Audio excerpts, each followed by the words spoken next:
শ্রীমতী मीना दास ও Shri Pranab Das. Background মিউজিকে থাকছে শ্রী প্রমিত দাস।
অন করে গেছে, এটা অন আছে।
রবীন্দ্রনাথের বিসর্জন নাটক থেকে পাঠ করে শোনাচ্ছি।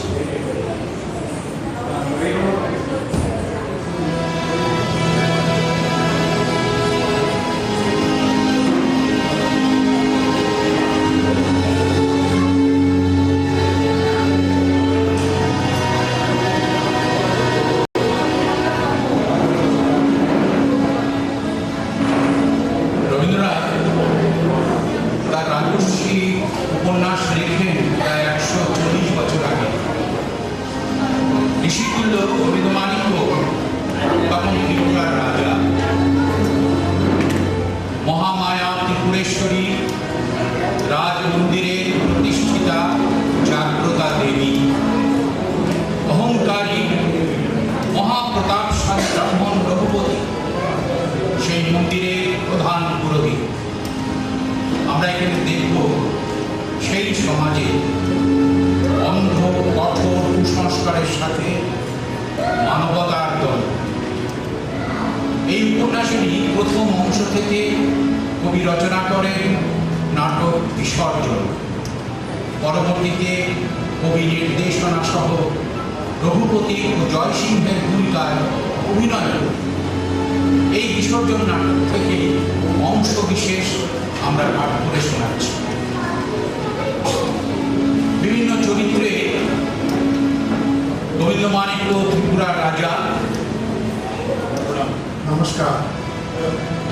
রাজমহিষী গুণবতী, নমস্কার। রঘুপতি রাজপুরোহিত, নমস্কার। জয়সিংহ রাজমন্দিরের সেবক, নমস্কার। ভিখারিণী অপর্ণা, নমস্কার।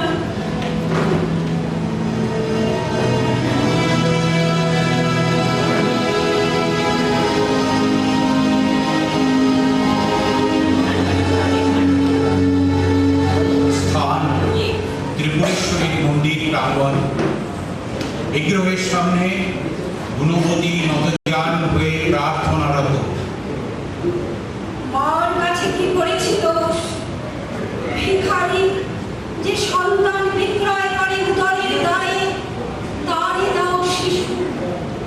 পাপিষ্ঠা যে লোকগুলা যে সন্তানের বধ করে, তার গর্ভে দাও পাঠাইয়া অসহায় জীব। আর আমি হেতা সোনার কালমকে মহারানী বসে আছি কাপ্ত পক্ষে, শুধু এক শিশুর পরশ লালসিয়া। হেরিবে আমারই একটি নতুন রাখি প্রথম আলোকে, ফুটিবে আমারই করে কথাহীন মুখে অকারণ আনন্দে প্রথম হাসিটি। তোমার জননী মা তো কোন পাপে মনে করিনি বঞ্চিত মাতৃ স্বর্গ হতে। কল্যাণ হোক। প্রভু, চিরদিন মার পূজা করি, জেনে শুনে কিছু তো করিনি দোষ। পুণ্যের শরীর মোর স্বামী মহাদেব সম, তবে কোন দোষ দেখে আমারে করিল মহামায়া নিঃসন্তান শ্মশানে চারিনি। মার খেলাকে বুঝিতে পারে বলো, অশান্তনায়া ইচ্ছাময়ী, সুখ দুঃখ তাঁরই ইচ্ছা। ধৈর্য ধরো, এবার তোমার নামে মার পূজা হবে, প্রসন্ন হইবে শ্যামা। এবার পূজার বলির পশু আমি নিজে দিব। করিনু মানত, মা যদি সন্তান দেন, বর্ষে বর্ষে দিব তারে 100 মহিষ, 300 ছাপ।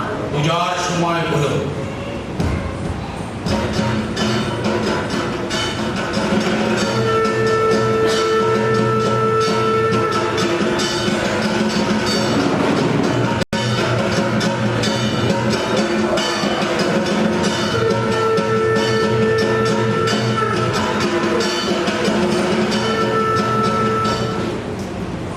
ছাগ বলি সহ পূজা শেষে মন্দির প্রাঙ্গণে মহারাজ গোবিন্দ মানিক এসেছেন, সাথে রয়েছে জয়সিংহ ও অপর্ণা।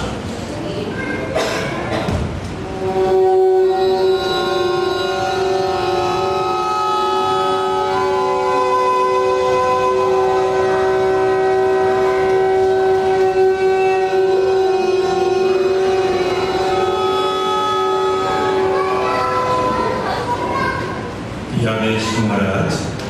পুত্র ছাগ শিশু দরিদ্র এ বালিকার স্নেহের পুত্তলি, তারে নাকি কেড়ে আনিয়াছ মার কাছে বলি দিতে। এদান কি নেবেন জননী প্রসন্ন দক্ষিণ হস্তে। কেমনই জানিব মহারাজ, কোথা হতে অনুজরগণ আনে উষু দেবী পূজার তরে। একা কেন তুমি কাঁদিতেছ? আপনি নিয়েছে যারে বিশ্বমাতা, তার তরে ক্রন্দন কি শোভা পায়? কে তোমার বিশ্বমাতা? মোর শিশুর চিনিবে না তারে, মা করা সাধক, জানে না সে আপন মায়ের। আমি যদি বেলা করে আসি, খায় না সে তৃণ দল, টেকে টেকে চায় পথ পানি। করে করে নিয়ে তারে ভিক্ষা অন্ন প্রয়োজনে ভাত করে খায়। আমি তার মাতা। মহারাজ, আপনার প্রাণ অংশ দিয়ে যদি তারে বাঁচাইতে পারিতাম, তার বাচ্চায় মা তাকে নিয়েছে, আমি তারে ফিরাবো কেন? মা তাহলে নিয়েছে? মিছে কথা, রাক্ষসী নিয়েছে তারে। ছি ছি, ও কথা এলো না মনে। মা, মা, তুমি নিয়েছো পেরে দরিদ্রের ধন। রাজা যদি চুরি করে শুনিয়াছি নাকি, আছে জগতের রাজা। তুমি যদি চুরি করো, কে তোমার করিবে বিচার? মহারাজ, বলো তুমি। বৎসে আমি বাক্যহীন, এত ব্যথা কেন, এত রক্ত কেন, কে বলিয়া দিবে বলে। এই যে সুকাণ্ডে রক্ত চিহ্ন দেখি, একে তারই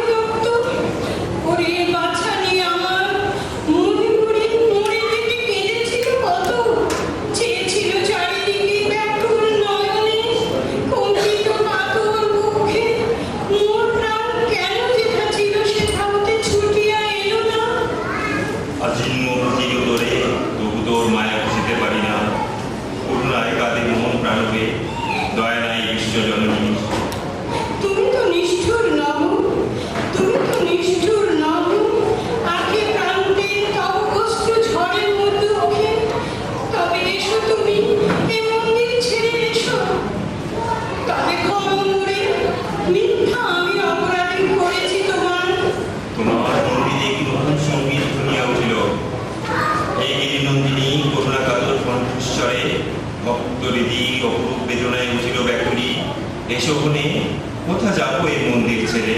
কোথায় আশ্রয় আছে? যেথা প্রেম আছে। কোথা আছে প্রেম? বৈষ্ণবরে এসো তুমি আমার কুটিরে, অতিথিরে দেবী রূপে আজি কি করিব পূজা, করিয়াছে পণ।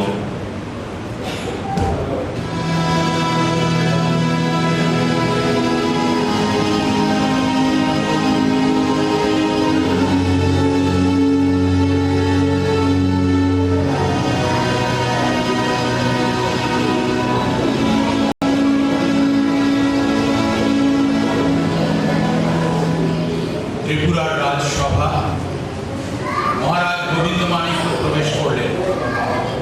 কল্যাণ হোক। জয় হোক মহারাজ, জয় হোক মহারাজ। রাজার ভাণ্ডারে এসেছি বলির পশু সংগ্রহ নিতে। মন্দিরেতে জীব বলি এবৎসর হতে হইল নিষেধ। কি বলছো মহারাজ? বলি নিষেধ? একই স্বপ্নে শুনি। স্বপ্ন নহে প্রভু, এতদিন স্বপ্নে ছিল, আজ জাগল। বালিকার মূর্তি ধরে স্বয়ং জননী মরে বলে গিয়েছে, জীব রক্ত সহে না তাহা। এতদিন সহিল কি করে? সহস্র বৎসর ধরে রক্ত করেছেন পান, আজি এ অরুচি। করেননি পার, মুখ ফেরাতে দেবী করিতে শনির পার তোমরা যখন। মহারাজ কি করিছ ভালো করে ভেবে দেখো, শাস্ত্রবিধি তোমার অধীন নয়। সকল শাস্ত্রের বড় দেবীর আদেশ। হে ভ্রান্তি তাহে অহংকার, অজ্ঞ নও। তুমি শুধু শুনিয়াছ দেবীর আদেশ, আমি শুনি নাই। এ বড় আশ্চর্য, ঠাকুর শোনেন নাই? দেবী আজ্ঞা নিত্যকাল ধ্বংস জগতে, সেই তো বধিরতম, যে জন সে বাণী শুনেও শোনে না। পাষণ্ড নাস্তিক তুমি। ঠাকুর, সময় নষ্ট হয়, যাও এ মন্দিরের কাজে, প্রচার করিয়া দিও পথে যেতে যেতে, আমার ত্রিপুর রাজ্যে যে করিবে জীব হত্যা, জীব জননীর পূজার ছলে, তারে দিব নির্বাসন দণ্ড। তুমি কি ভেবেছ মনে ত্রিপুর ঈশ্বরী ত্রিপুরার প্রজা? প্রচারিবে তার করে তোমার নিয়ম, হরণ করিবে তার বলি। কেন সাধ্য নাই পাব, আমি আছি মায়ের সেবক। মহারাজ একেবারে করেছ নিশ্চিত? পিতা ভগবান এসেছেন পালন করে, যত্নে ভক্তি ভরে এত কাল, তাহারে করিতে নাশ তোমার কি আছে অধিকার? থাক তর্ক, যাও ঠাকুর, আদেশ প্রচার করো গিয়ে, আজ হতে বন্ধ বলিদান। তুমি উচ্ছন্ন উচ্ছন্ন দেহ। ঠাকুর রক্ষা করো ঠাকুর, মহারাজ ব্রাহ্মণের অভিশাপ। কর্মভার নবপ্রাতে নবসেবকের হাতে করি যাব দান। মোর শেষ কণ্ঠস্বরে যাইব ঘোষণা করে তোমার আহ্বান।